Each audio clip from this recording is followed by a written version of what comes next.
For decades, the U.S. Congress has tried and failed to reform the country's immigration policies. The problem at the border is getting worse, but that has not diminished the hopes or the numbers of people who want to become citizens of the United States. DW's Carolina Chimoy picks up that part of the story. Oh, say, can you see by the dawn's 10,000 new Americans have been welcomed all over the country within the last week. They have been waiting for at least 5 years for this very moment to happen. This celebration took place at Mount Vernon, the home of the first U.S. President, George Washington. Russia, Sudan, 39 Turkey. people from 32 different countries are now Americans. Joshua Green has served in the U.S. Army since 2019. He's waited for 5 years to become an American citizen. Freedom. I always say that freedom. You know, judging from where I come from to where I am right now, there's a big difference when it comes to freedom, when it comes to respect for human life, when it comes to human rights. And all of those things are things that are scarce anywhere outside America. But in America, it's something we enjoy in abundance. So freedom is indeed the big thing that I'm so excited about being an American citizen. Thang Nguyen was born in Vietnam, a communist country. Yeah, I used to be a Communist Party member, and I renounced it. So I joined this country, and the USA accepts me. This country have democracy and freedom. Maissa Abdo Mohamed arrived 6 years ago with her family from Sudan. I am wait a long time for come to citizenship. Thank you so much. I am so happy now. The number of naturalizations has little to do with the sitting president and has always been that high. It only went down last year because of COVID, Joseph Sauer tells us.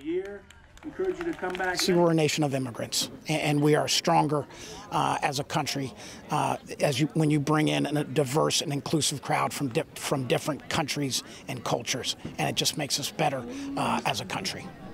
An idea the United States was built on 245 years ago. From this day forward, you are a citizen the same as... Well, Carolina Chimoy joins me now from Washington. Good evening to you, Carolina. That was a powerful piece there that you put together. And, you know, we just celebrated the 4th of July Independence Day holiday in the U.S. It's America's birthday. For the 400 million people who are U.S. citizens, was it a birthday party that everyone felt invited to? Well, Brent, so many things in this country. Also, the 4th of July was quite a divided holiday. Many people had barbecues, of course, and were celebrating not just the 4th of July, but the easing of the COVID restrictions. Actually, it seems as if the pandemic is over here in the United States because we saw large gatherings all around the country. And, of course, the traditional fireworks. Also in Washington, D.C., President Biden and the First Lady, Jill Biden, watched the fireworks from their balcony and had a huge dinner at the White House. But then, Brent, we also learned today that more than 180 people were killed in shootings across the U.S. over the 4th of July holiday weekend. And this is the data published by the Gun Violence Archive. In total, there were more than 540 shootings over the holiday weekend in Chicago, in Texas, in Virginia, and Ohio. The shootings happened in large gatherings, drunk people, and, of course, the fact that it's easy to access guns in certain parts of this country.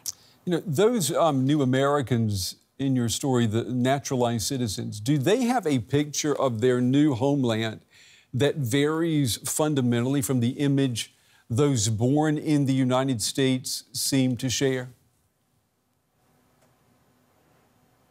Well, the ones we talked to compare it to their own country of origin. We just saw in the report Vietnam, Sudan, Nigeria. Comparing these countries to the U.S., they assured they would feel a sense of freedom in the United States because their countries have been riddled with corruption and crime. I don't think the perception of the United States varies that much between the new citizens and the ones we were talking to and the ones who were born here in the U.S. And this brings us, of course, to immigration reform, or the lack thereof. Congress has tried for decades to fix the problems. It's failed every time. President Biden, he called for immigration reform last weekend at the White House, but it is not on the horizon. Why is that? As in so many issues, Brent, and reforms President Biden is trying to initiate, the main hurdle for him is the Republican majority in Congress. The Democrats only have a razor-thin majority in both chambers of Congress, and legislative measures like the immigration reform, for example, can only be passed by 2/3 of the vote in the upper house. This means 60 votes in the Senate. And this means, of course, that Democrats have to lobby a lot and convince at least 10 Republican senators to vote for a proposal that comes from the Democratic Party. And at the end, this can only happen if both sides agree to compromise, as we have seen, for example, during the infrastructure debates. If they are also going to agree on an immigration reform, is doubtful. Biden would have to give up, for example, some aspects that Republicans will not accept, like the path to a citizenship for almost 11 million undocumented immigrants. Yeah, you know, every nation has a right to defend its borders, and it has the right to control who enters and leaves the country. That's the fundamental right of a sovereign nation. Is that given enough attention in the discussion about the immigration crisis at the border with Mexico?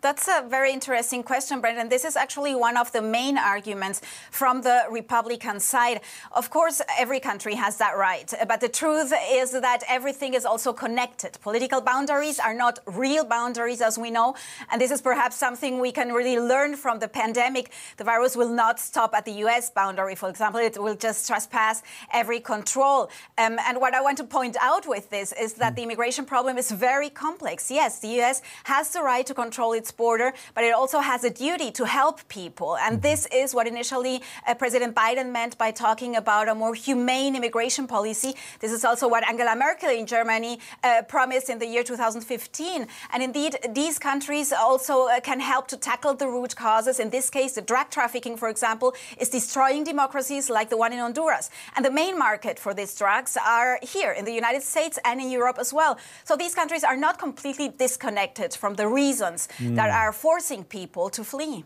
Yeah, before we run out of time, I want to ask you, those naturalized American citizens in your report, they came to the United States and became citizens the legal way, if you will. Do they feel that their years of patience and that their stamina for all of the bureaucracy, do they feel like that is adequately acknowledged by the public? Well, I had the feeling that they don't really care about that. They knew it wouldn't be an easy and nice path to go in order to get the U.S. citizenship, and they were just celebrating that they are now American citizens. They didn't really have a problem with people knowing how difficult the path was. They were just proud, really proud, and happy to be part of this country now. Yeah, it was very, very good for the soul, if you will, to hear what they were saying. Carolina Chimoy reporting tonight from Washington. Carolina, thank you.